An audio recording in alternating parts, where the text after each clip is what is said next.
Welcome. You are at the CCC. Where there are no outside issues. Hold on. It's not plugged in. I can't hear myself. I can hear you. Can you hear me? Oh, can I? Let's do it. Let's start over. You just go from where we are. Where was I? Welcome. You are at... Oh, God. Welcome. You are at the CCC, where there are no outside issues. My name's Anthony. I'm an addict and an alcoholic, another bozo on the bus, and I care about you. Yeah, and I'm LouiLou, and my pronouns are he and him. I am in recovery for crystal meth and alcohol, and I am always in search of balance. Yes, and each week we will create and provide a brave space where we can have conversations around topics of recovery. And our intention is to hold and inspire better spaces for more people in recovery. Exactly. By tackling issues sometimes choose to baffle us. Yeah. But before we do that, please like, share, and comment on this episode. And please rate us. Maybe rate us, but not today. Rate us today. Especially today. Especially today. And now the disclaimer. The views, thoughts, and opinions expressed on At the CCC are ours alone. The material we are sharing is for general information purposes only. In other words, we are just a couple of friends behind a mic here to entertain you. Wow. I was so ready. I had my lines. I'm really working on getting off book, and you just messed me up. Did I mess you up? Oh, you messed me up. You messed me up. Because Is that what we're doing here? We are now taking responsibility for our behavior here today on this day of our Lord, when you went back November and asked 20th. me to repeat that first line, I didn't even know I have a rhythm. When the song comes in, I have a rhythm, and you threw me off. Well, I couldn't hear myself. I was like, I don't think we're recording right now because I couldn't hear anything in my thing. What was it? Was it that the volume was down? Is that what it was? It might have been because you didn't know where your headphones were before we started. And they were sitting right in front of me. Exactly. It's like usually we have them on and we can hear ourselves before we go on. It's like kind of pre-production stuff. Yeah. It's a day. I don't even know if it's a day. It doesn't need to be It's not a day. All of that. It's not a day. We're fine. So how are you? I'm good. You know what it is? It's because we're thinking about the fact that today is our last episode for this season. For this season, that's right. Absolutely. For folks listening, we as you have probably recognized, we do things in a quarter system, and so this is our last episode before the season, and then we'll come back in January. So we're wrapping up this year. So we take a month off to do some strategic planning, to discuss topics and rest, and yeah. Mm-hmm. So that's today. Exactly. How are you? Me, I'm pretty good. Today's been a really the last couple of days have been kind of strange. A lot of unexpected things. But all unexpected things, but good things. I'm feeling extra. I don't know if the word is spiritual, but it does feel like there's something happening around me, and I'm not quite sure what to transitioning, huh? I am not going to follow through with that joke. What I will say, it wasn't a joke. I'm just saying it's like you're transitioning. It's Bonnie Violet, that was for you. Bonnie Violet, that was Lewis. It's just been, I don't know if it's the weather. I really like fall. There's something that feels enchanting about the fall. Does it feel like fall yet to you? It does. Okay. It does. It feels like, at least this is what the fall in Pennsylvania feels like to me. It's kind of like that crisp, brisk. That's my favorite. Crisp. Weather. I really like it. It also makes me kind of clear sky and crisp. Yeah. Yeah. And it kind of makes me, that was so beautiful the way you did that. The way you moved your hand and stuff. That's you know what? That's mini seeping in, because she doesn't dance, but she definitely does. She can move her arm. Dance with her hands. She can definitely move an arm. Exactly. Everything above the waist. I'm like, yes. So it's just been kind of an enchanted last couple of days. Well, this is good. Enchanted is good. Yeah, enchanted. Yeah. And you're fine, you said? Yeah, I'm good. Actually, it's so I want to beat myself up, but I'm going to give myself grace. I have Mondays and Tuesdays off, and yesterday, except for getting up to celebrate a friend's anniversary, I stayed in bed. I basically watched TV, napped back and forth, it was nice. I think I needed it, as much as I don't feel like I was being lazy. I feel like I was paying attention to my body because working retail, it was a little busy this weekend. And not only is my body taxed, but my mind is taxed because dealing with people. You know what? If you're one of those people that lose all sense of common when you step out, I want you to know that you are the reason why I stayed in bed all Monday. Oh. I mean, it must be hard, especially during the holidays, because you start to get it's more foot traffic. It's people not at their best. What I will say is that, for the most part, our customers have been really, really good. And I actually prefer in retail busy as opposed to steady. Same. Yeah. So it's as much as I might, I think it's inevitable that I'm going to be drained. I can't avoid that. I might actually like it, because I started, I think I started in November, when I first got to Cliffs. When I first got to this current job, I started in November just before the holidays. And so this is what I know. And so it was really nice. I hate the times when right after the new year, it drops off. It's dead, and you just get folks coming in changing their canisters for Soda Stream. I'm all, I really so I volunteer here on Sunday mornings, and I love Sunday mornings because they're super busy. Oh, it's great. And then especially if there's someone who's just going to work the register, then I get to just focus on making drinks and stuff. I love that. Absolutely. I love when it gets really busy. And so today is a part 2 of a 3-part series of making amends to our bodies. And today we're going to talk about making amends to our bodies. But in this case, we're talking about not necessarily mental health, but the role of the mind in the body and the mind-body connection. And it's important to note what you said last time is that even though these are 3 parts and we may focus directly on one area of it, you can't really talk about them without... Right, they're all connected. Yeah, they're all connected. It's kind of like the steps. It's especially perfect example. Whenever I'm asked to speak on the 9th step or the 8th step or whatever, it's not always easy to talk about that step without kind of bringing in steps I have to take to do the steps. Yeah. Yes. I mean, they're in order for a reason, as people say.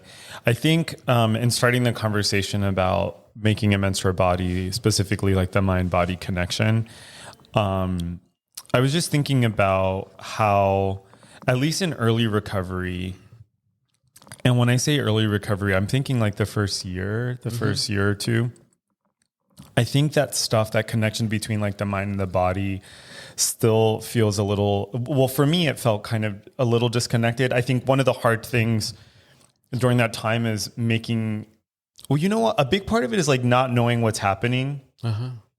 Excuse me. So there's a lack of awareness around the way my mind is impacting my body. So either anxiety, the thing that comes to the forefront of my mind is, for example, the way I use sex. So sex was a high, but I didn't realize that that's what I was doing. I didn't realize I was using sex to disconnect from my feelings. I didn't realize I was using sex alcoholically. I thought I just didn't think anything of it. Absolutely. Until it started to spiral. And so I feel that was certainly present in at least the first 2 years, where I'm just trying to figure out this connection between my mind and my body.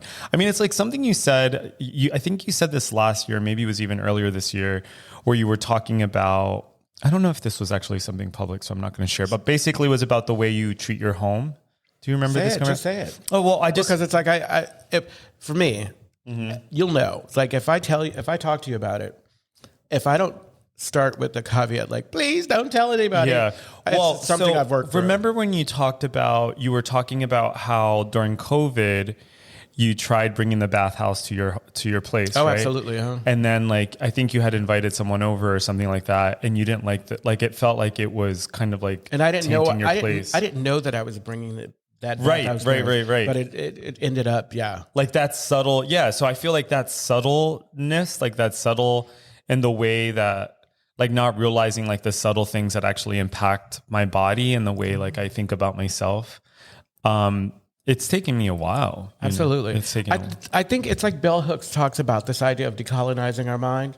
Well, I really feel like I always say, like, okay, so the old fashioned operators where while I was using and drinking, they were it was some inexperienced person connecting all the wires, but the wires were screwed up. So when I came in, like, my emotions were all over the place. Like, when I was sad, I didn't express it that way. When I was happy, all of it was just a big jumble. And I think that first year, especially because I think once you stop taking the drugs and the alcohol or whatever, and once you start sitting still, or maybe, that's when the real kind of like work can start, like as far as healing. Mm-hmm. And so I think that first year, especially with that, is our minds kind of like getting a rest so that they can begin the healing process. Yeah. And I think it takes, this is something I learned in therapy, is that, you can intellectually understand something, but and you can do healing like intellectually, but your central nervous system it takes time for the central nervous system to catch up. Absolutely. So I think, and I hear this sometimes where people will say, well, I understand this intellectually, or I understand like these ideas, but like, I just don't feel it yet. Yeah. And I think that subtle connection is one that it took me a long time to figure out. And I think, the part about making amends to myself is, and this is something that I still struggle with, is that like, so for example, I'm on the 10th step in SLAW. Uh-huh. So for folks who aren't familiar with SLAW is Sex and Love Addicts Anonymous. And there was something on my 10th step that I was talking to my sponsor about, and I was beating myself up over it. And, you get to the part where it's like, do we owe anyone amends? And I was talking to my sponsor, and I was like, no, I didn't like hurt anyone. And my sponsor was like, yeah, but what about yourself? Like, you're beating yourself up over this. Like, don't you owe yourself an amends here? And I thought, oh shit, like I didn't think about that either. Yeah, definitely. Yeah. For folks listening, as usual, if you have any thoughts about making amends to your body, we love to hear it, or just any thoughts in general. Yeah. So yeah, I think that's like one of those things, that the mind body connection, and that's actually too, like, that's a pretty, at least my understanding of the mind body connection is that that's something that's developed over the years, like within the last 20 years, the connection, at least in research, has been like stronger. And that's like something that more people are looking at as something that's worth paying attention to. Uh-huh. Anyway. I think like I was thinking while you were talking, it's like a really amazing amends that I was able to make early on. And I think it had everything to do with my higher power and my relationship to my higher power. And also that third step about turning it over. When we come in, whatever age we are, we come in as physical adults, maybe not mental adults.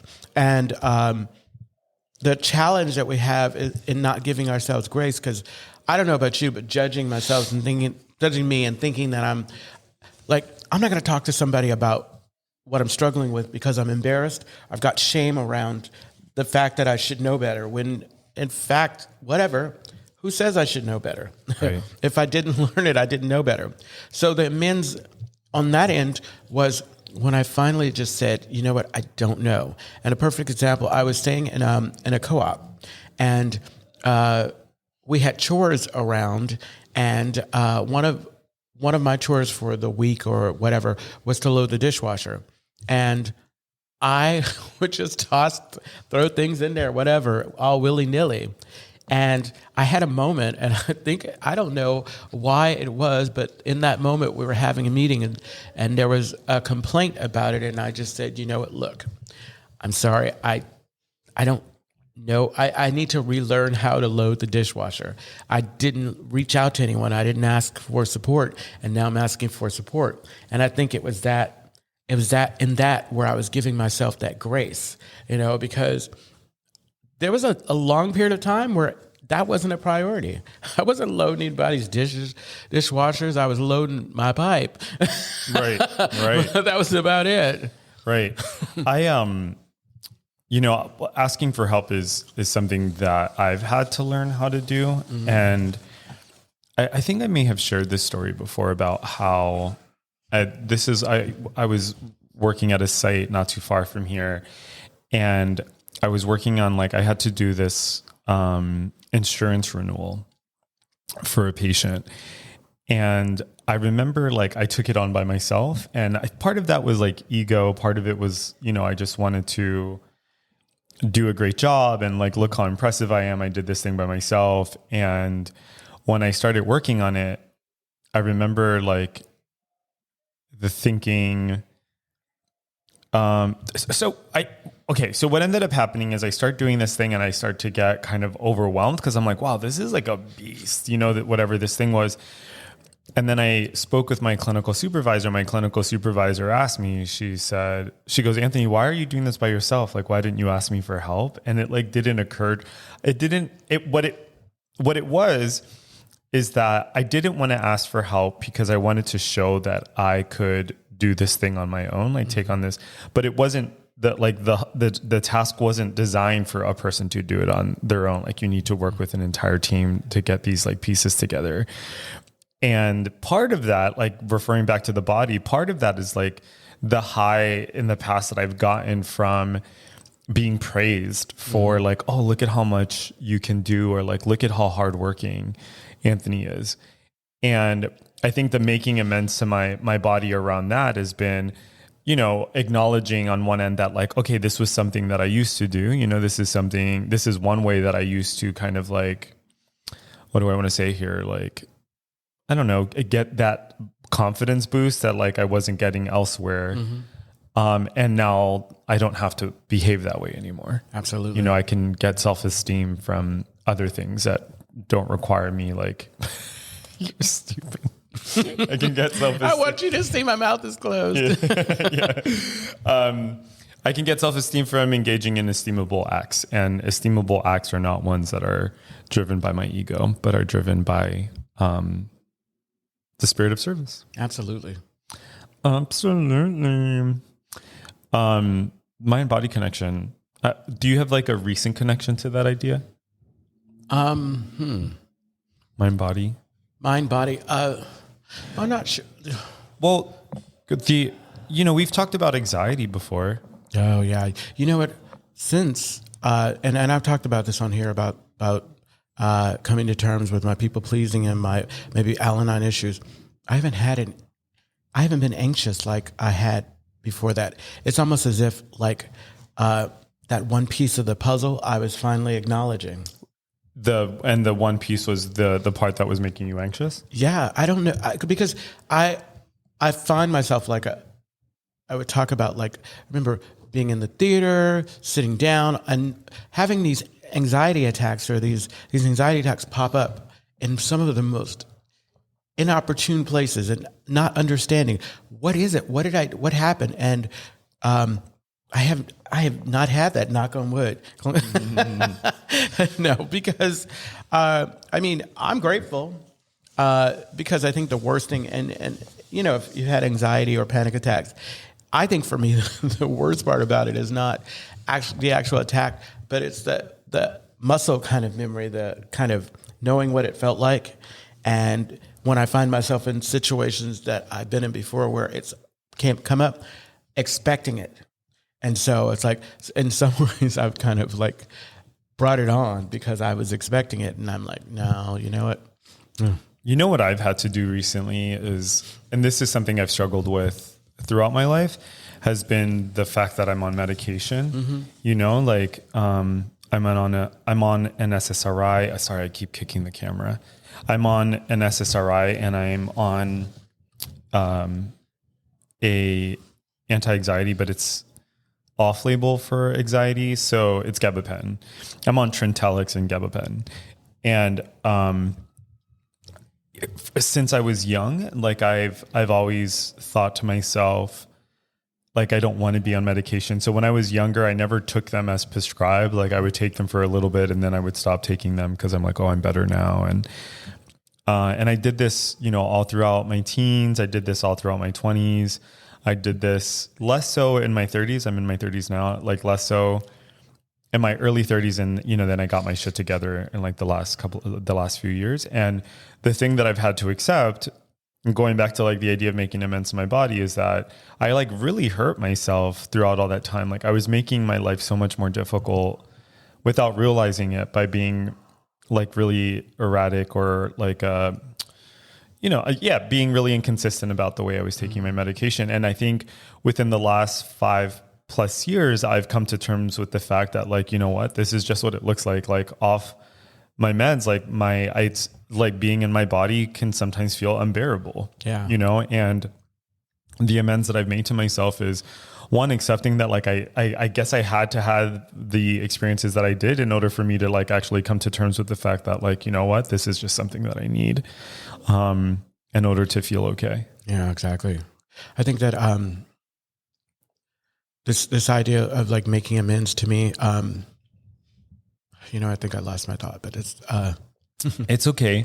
The other part of the other part of, and just jump in if any, but the other part, of that amends is, the thing that the thread in all of this for me is in seeing how hard I've been on myself, or like, and how hard I can be on myself, and how some of that feels so subtle. Like when I think back at times when I've been really hard on myself, as recent as like yesterday or this morning, I sometimes don't know that I'm doing it. Yeah. Like sometimes it's just like a default setting, or, and part of my frustration with that sometimes is like,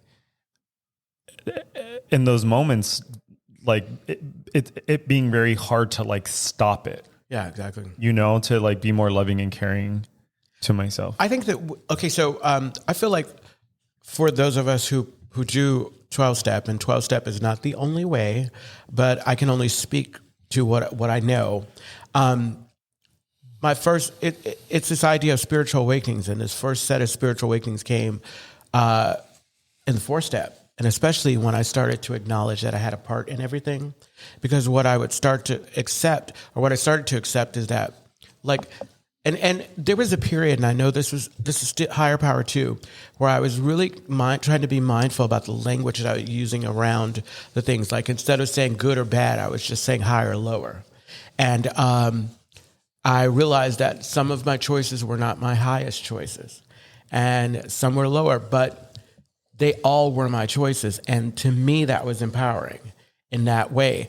And that it was that beginning that got me to a really good place, like, or got me ready to be open to the stuff that was coming to me from folks who cared, who were looking out for me, like a sponsor, close friends, things like that. I was starting to hear things. I was actually starting to tap into the foundation that my parents had laid before me that I wasn't even paying attention to because I was in my own world. I was my free will had run rampant. Yeah, as they will. What were the things that your parents, like, what was part of, maybe one thing that was part of the foundation that your parents laid down for you? Well, hard work. Integrity. Yeah. Just being honest about, like, the messaging that I saw is like there was no need. It was the honesty, the integrity, and loyalty. Mm-hmm. There were all of those things, and they were there. They just were kind of masked because, like, I realized, and this is a sign that I know that I've always been, in some way that light was still there. It just wasn't burning as bright as it could. And I have a lot of friends, or a lot of people that I befriended during that time, during my darker times, that I have reconnected with, and we're good friends. And so what that what that means to me is that I saw something in their spirit. Right. Like crystal meth ain't no joke. And I found myself in a lot of dark places. And what I recognized that I did throughout that, it was if I saw darkness coming, if I felt uncomfortable or whatever, at most of the time, not all the time, I backed away. I protected myself in that instance. So I feel like the stuff was there. It's just I didn't reach my full capacity with my understanding of it. Like now I sound like my parents. Yeah, I get that. Yeah. You know, I had a lot of unrealistic expectations for what it meant to be a human being, like, and to be less abstract. By that, I mean, like, there was a time where like I would feel like if I wasn't ecstatic or happy all the time, that I would, like that felt like it was wrong. And so on top of maybe having like an off day or not, and I don't even know if it's just an off day, but on top of not feeling well, then there was like the judgment that I had toward myself for not feeling well. Like, why isn't it that like, it was like, I would get upset with myself for being depressed, or I would get upset with myself for being anxious. And I think a lot of the being upset was because I had unrealistic expectations, like one of the things that I've come to terms with is that like no one can, at least as far as I know, no one can be happy, quote unquote, 100% of the time. And like, what is it that we're calling happiness anyway? Like I don't know, there's like the difference between maybe being happy and being content. I think the other thing is that I think about like what it means to be a sober person for me with respect to my body. And part of that is like acceptance, right? Like acceptance of, okay, like maybe I'm not having a good day today, or, maybe I am, someone cut me off, or just any number of things, like just kind of being gentle with myself in those moments. Exactly. Which I think has been, the living amends that I've had, for my body, to my body.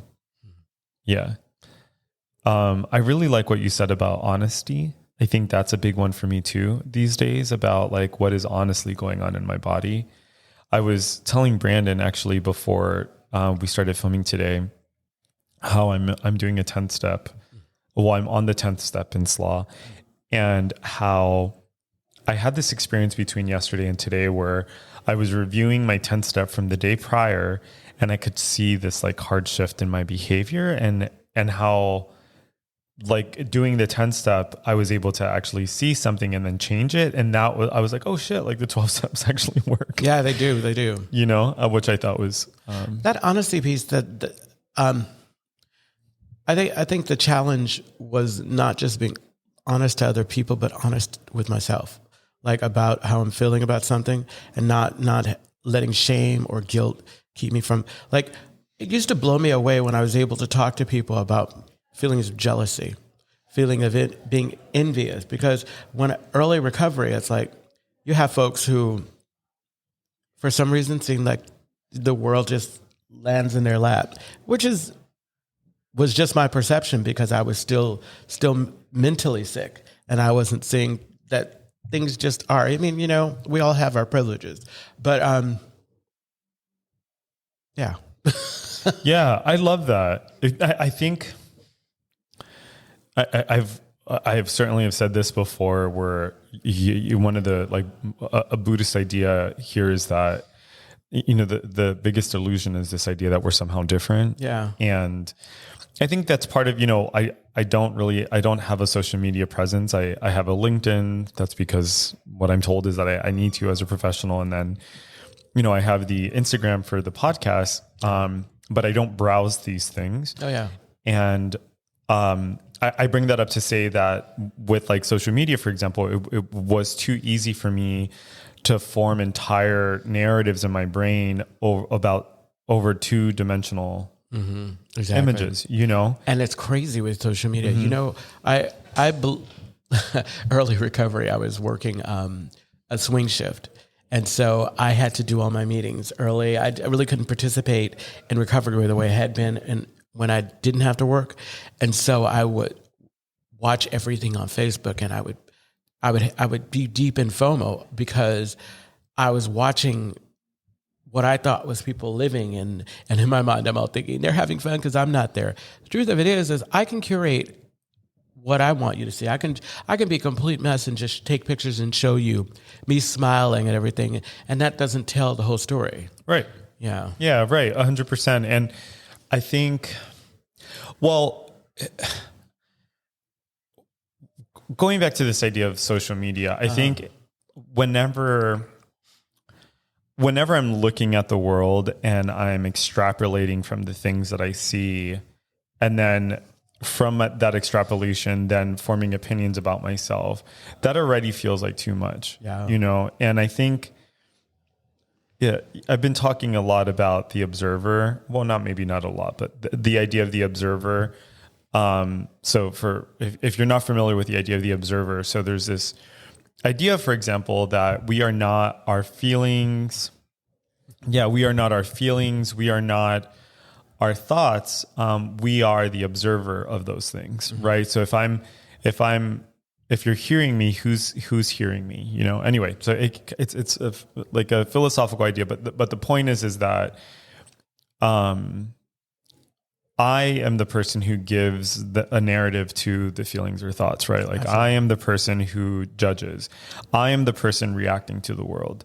And of course we can have a nuanced conversation. We can say, well, like what about being a human, or what about being myself informs why I have certain reactions? Like, sure, we can have that conversation.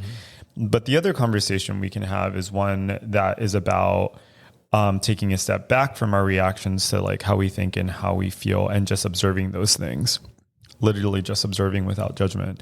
And I think that's something that like I've had to learn how to do over time. And the point of all of that is that nothing is fixed. Not what I see in a picture. Nothing is fixed. One of the things I remind myself of is like, everyone has to take a shit. Everyone gets sick. Everyone has to go to sleep. Everyone has to age. You know, like literally there are these fundamental things, and that the differences that I think I see are, I mean, that's again, as usual, like a much larger conversation, but the differences I see are immaterial. You know, they're not. Yeah, I know. Exactly. You know what I'm trying to say? No, here? I got you. Yeah. I got you completely. I like the idea that nothing is fixed. It's like, yeah. Like someone was telling me recently, they're like, yeah, I just broke up. Someone was telling me that they had broken up with their partner, and they were saying, yeah, all those pictures of us online, they're like inaccurate. And I'm like, girl, that you're not telling me anything that like I haven't heard before. You know what I mean? It's like this idea that like everyone smiles and, and people form opinions about what that means. And no, we don't know what people's lives look like behind closed doors. Exactly. As I've heard it said in the rooms, like to compare is to despair. Yeah, exactly. I think going back to the social media, it's like, I remember like in the beginning when we started talking about this, it's like, obviously I had my judgments like, why aren't you doing this? Why are you doing this? But I understand completely. But where I've been since I've been doing the podcast is I've been modifying how I participate in my social media, especially Facebook. I started it's always been like for me important to just friend folks that I know in real life, in real time. I would get a lot of requests or whatever from folks that I just had no connection with. And then also the thing that I do is like, if I don't want to wish you a happy birthday, that's probably a sign that we're not that tight. But I have gone through, because they have this thing where you could like other things, you could like pages from celebrities and whatever. And I have been going through and slowly but surely and getting rid of anything that is not like, if I don't need to know anybody's life beyond, it's almost as if, how you like to look at kittens and things like that. I do. I get to decide because I get to decide completely how I'm going to view. Like, obviously, there are some things that I definitely want to see. And so I try to make sure that if I'm going to spend any time on there, that I'm spending time doing that. But I've also, in real time, while I'm doing that, I have been completely trying to change the landscape of what I see, because it can do a number on you. It's like I was saying before, like watching and believing that folks are having this great time and that I wasn't a part of, and which is absolute nonsense. Yeah, so I think one of the things I've learned about myself, so what I wanted to say, like, as you were talking, was I honest to God, do not, maybe understand isn't the right word, but what is hard for me to stomach is how people are on social media. Like, I, honest to God, like, the phrase that I want to say, but I think is inaccurate, is like, I don't know how people do it. Like, so that's the phrase I want to say, but I can, like, I can theorize and I can give you ideas about why people are able to engage in like social media. I, honest to God, like, it is so draining for me. Like, I cannot browse social media. I don't like social media because it makes me really uncomfortable. But like, also similarly, like similar to that is, I also don't like I generally don't like songs with lyrics, or I don't like, I'm speaking in kind of definitive terms, but what I'm trying to say is, like, I do not like things that are emotionally evocative or are trying to get me to feel or think a certain way, unless I've like consented to that thing, and that's like a lot of stuff, huh? Yeah, there's so many. I mean, like, yeah, because that's like that's. Do you watch regular TV? No. Okay, yeah, that makes sense. No, that's like a lot of stuff, because even in posters and stuff around us, like, it's everywhere. Yeah, I mean, that's everything is because, well, with capitalism, when you're thinking about marketing, like, everything that a person watches or consumes is trying to get you to think or feel a certain way, because there's an action that's intended, right? Like with advertisements, the action, the draw there is spend money on this thing. Yeah. Right. It's literally anything where like you are viewing it, there's an intention there. There's like something that's grasping for you. And I have a very hard time with that. Yeah. On the flip side of that, I mean, like we were pretty like, our advertising for this podcast is pretty mild, but it's like, do you ever feel conflicted in ways? I'm not on the marketing team. No. Yeah, you're on the marketing team. Yeah, I'm not on the which is interesting, because I actually had like a background in strategy, and strategy is all about like using research to appeal to certain markets. And but I use my powers for good. I haven't done that kind of work in a while. But the point is that I've made peace with that. Like, I've made peace with the fact that, like, I'm sensitive to these kind of things and I don't want to consume them. And I do curate the things that I do consume. Like, I will watch like videos about like kittens, or like, animals doing funny shit, or comic strips, or like, the other thing is I watch a lot of stand up. Yeah. I watch a lot of stand up, and I'm also like a creature of habit. So like, once I find something that I watch that I like, I'll watch it over and over and over again. But that's how I am with authors. When I read a book, it's like, if I fall in love with, like, I love like their style. Like, then I'm yes. I had a childhood author that I really liked, that I did that with. Like, it was like this is a tangent.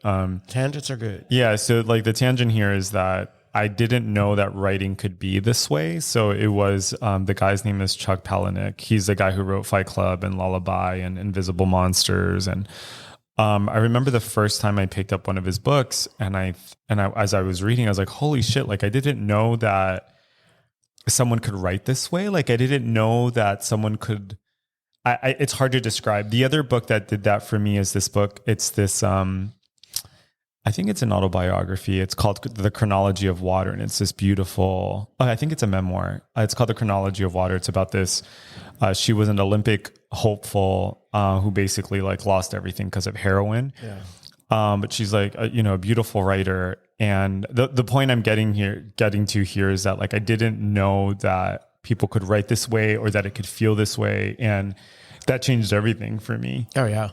It's a game changer. Yeah. Cause then you're like, oh, I want more of this, whatever Absolutely. this is. Yeah. So I think that's a wonderful amends. I think that's a wonderful amends. Like knowing what you like, knowing what makes you uncomfortable, knowing what causes you to be anxious, and taking action. And that action is, steering clear of it or finding a way to have it but have it on your own terms. Yeah. The last thing I want to say is, damn it. You were saying making amends to your body. Oh, gosh. Making amends to your body, man, that's going to bother me. I can't remember now. But it was kind of like, it was like one of these things that like you hear in the rooms a lot. All right, well, I lost it. Aww. So it's around that time.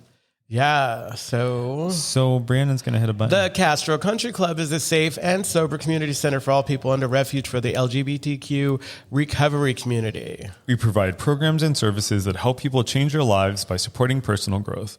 Yes, and our vision is to reduce the suffering of addiction by connecting people to community opportunity and support. You can find more information, including all the ways to contact us, at www.castrocountryclub.org/podcast. Yes, and tune in every Tuesday at 4 p.m. Pacific Standard Time. We go live on our Castro Country Club Facebook and YouTube channels. Find us wherever you listen to podcasts. Yes, and we will see you next year, huh? Yeah, we'll see you next year. We love you. Bye. Absolutely.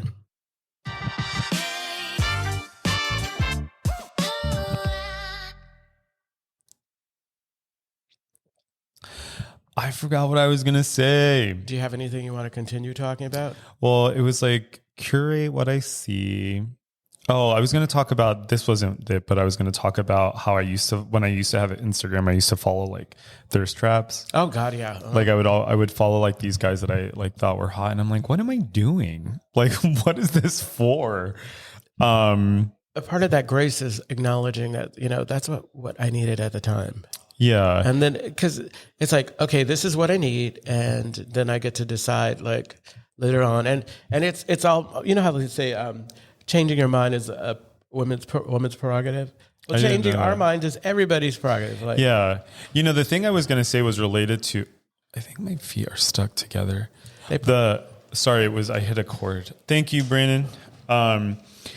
It was basically about like the body and like what feels good. Yeah. I don't remember. I think basically like, well, at least what's coming up for me is I remember it was a conversation that I told you about a while ago where I was talking to someone in the rooms and they were saying, oh, like I went to the beach thing and there was a bunch of people there and it made me really anxious. I'm realizing like I can't do that. Yeah. And I was like, oh, what? And I was like, I guess I don't have to do that either. Well, I know it blows. And being okay with that. That's that was mind blowing knowing that I could say this, I don't have to do the things I don't want to do, and that's okay.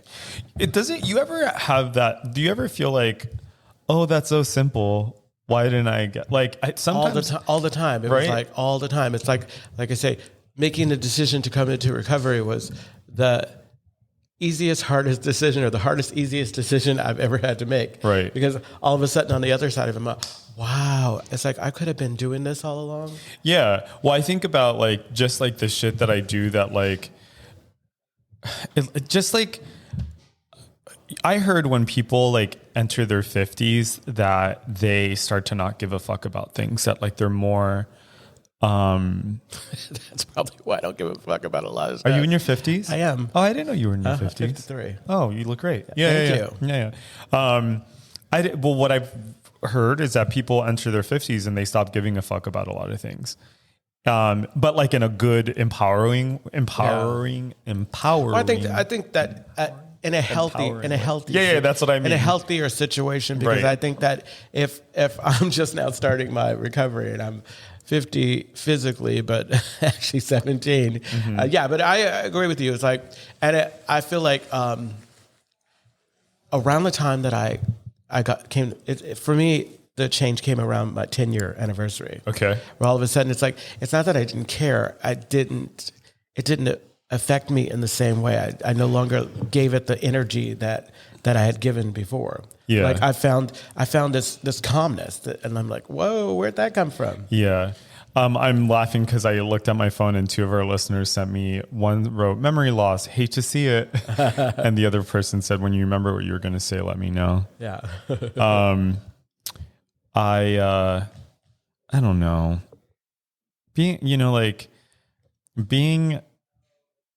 in a human body, it can be very difficult. I think the reason why I was asking about sometimes like, oh, these things seem so simple. And like, sometimes I think to myself, like, what does the rest of the world have this figured out? Like, does the rest of the world know that you don't have to do things you don't want to do?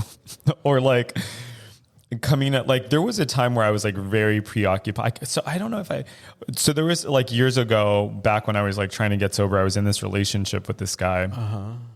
And I was trying to get sober, right? I was in my first 3 months or whatever. And this guy says to me, Anthony, you're very predictable. And I'm like, what do you mean? He's like, well, you go to bed.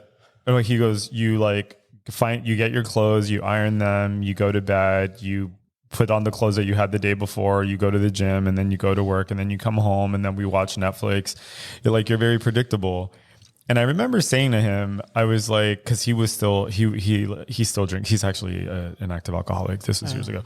But I remember saying to him, like, yeah, like I'm trying to get my shit together, but I was so self-conscious about being boring, because that was one of the things that I was worried about when I got sober, was like, oh my God, I'm going to fucking be boring. And here was this person telling me that I was boring. And I remember saying to him, I'm like, well, this is what it looks like for someone to get their shit together. I was like, sorry, I can't be a cocaine dealer, because his ex was a cocaine dealer. I was being really messy. Yeah. So I go, sorry, I can't be a cocaine dealer. And he goes, well, at least he was fun. Oh, see, right. That's some shady shit. So then what I thought was like, oh, well, the solution here is I need to start drinking again. And so I started drinking again. And of course, that was a fucking disaster. So what's the real solution?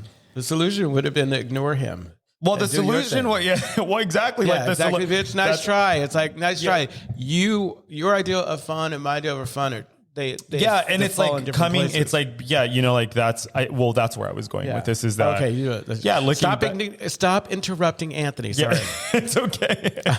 But that's where I wanted to get to, which is that, oh, wow, there's like nothing wrong with me. You know what I mean? There was nothing wrong with me. And that's something that I've been learning over like the last couple of years, is that like, as I address my problems in therapy and I do all of this work, that like, there's nothing wrong with me, and that, that's tough, because sometimes like I think part of it, I mean, to use kind of AA speak, when you keep your side of the street clean, you have a better sense of what's yours and what's not yours, and part of that is like having to make tough decisions. Because when I was like drinking and using, the second you had some evaluation of me, I was so wrapped up in trying to convince you otherwise, or trying to prove to other people that like what you're saying wasn't true. And I've certainly, I think my living amends to myself now is just being okay with the fact that like the majority of people, well, we say this, it's in the big book too, and we say this in the program, is that like, we're all sick and suffering. Yeah, exactly. I think for me, like, amends is like not resisting shit, because like one thing that I like to repeat all the time is like, in the beginning, I cared desperately about what people thought, especially my family, because they were the ones who installed all of the buttons that can be pushed. And then when I found my voice, however small it was, I got defiant. And then I would tell them, I don't care. But I did care. And I still care, just like what you were saying. Like, I'm a badass, but don't tell me something that is going to throw me off course. And now I acknowledge that I do care. I care what people think, but I do not let it affect what I do next. It cannot. And I think I care because I want to be thoughtful. I want to be a person who acknowledges that other people live on this big blue rock with me, you know? Yeah. You're making me think about boundary setting and how I think that's actually like a much more profound thing than, so what I'm thinking of here is how,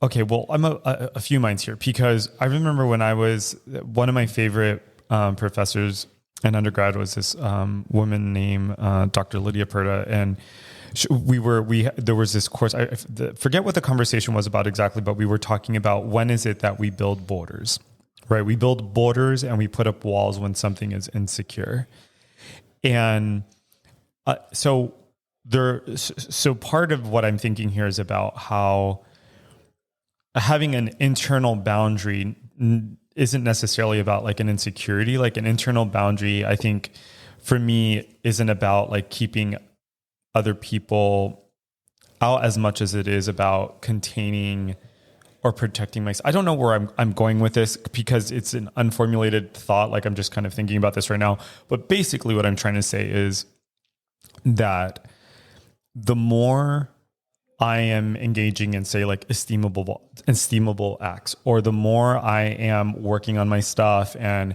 I'm doing good and being of service, I notice that I'm a lot less penetrable. Like by that I mean other people's shit doesn't really kind of penetrate, you know?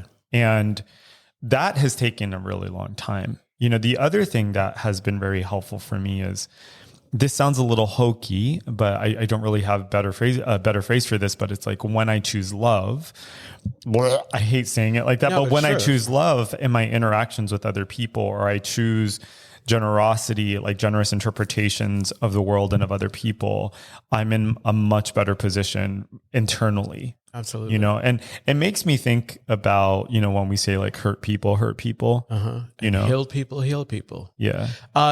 So I used to do this thing like at the beginning, like with crystal meth, like it is very subtle. It's very kind of subtle how all of a sudden it's like it starts to mess with your head. And I would the meth. Mm-hmm. And so I would show up at the end up any place dancing, and all of a sudden I noticed that people were judging me, and I could see it. Like I'd look over at just the right time, and they'd look up, and they would be talking about me and whatever, which was all in my head. Mm-hmm. And so one of the ways that I would combat that is I would look at what I was wearing, I'd smell my breath, I'd check my hair, everything, and I'd look to see who was with me, and realize that was not real. And whatever's going on, it may just be that I looked up at the same time they looked up, and they're not thinking about me like people aren't thinking about me. It didn't always protect me. Yeah, you know, that's so interesting. I do something, that's something I still struggle with, is like interpreting, mind reading, basically, like exactly. Interpreting or extrapolating from people's glances, you know, and I think like what you seek, you're going to find, you know what I mean? I mean, I've talked about this with respect to my fourth step, that, you know, if I have like shitty narratives about myself, I will take those narratives and I will superimpose them on other people, you know, like if I am looking for a reason to feel like shit about myself, then I'm going to find that in the way you're looking at me or the way you're talking to me, et cetera, et cetera, et cetera. Right. Like, in the way that I'm like reacting to the world. It goes back to this idea, like you know, your family put those buttons. Yeah. You know, they're the ones who implanted the buttons. Absolutely. Well, can we wrap up here? I think exactly. I think we just finished. I think I just saw Brandon yawn. Well, wait, let us say bye. Jeez. So in wrapping up 2023, yes. I just want to say thank you to all of our listeners. Yes, thank you so much. We love you so very much. Absolutely. Thank you for being with us this year and previous years. If you're new, if you're old, we just really love you, and we wish for you a prosperous and happy 2024. Thank you, Brandon. Thank you, Brandon.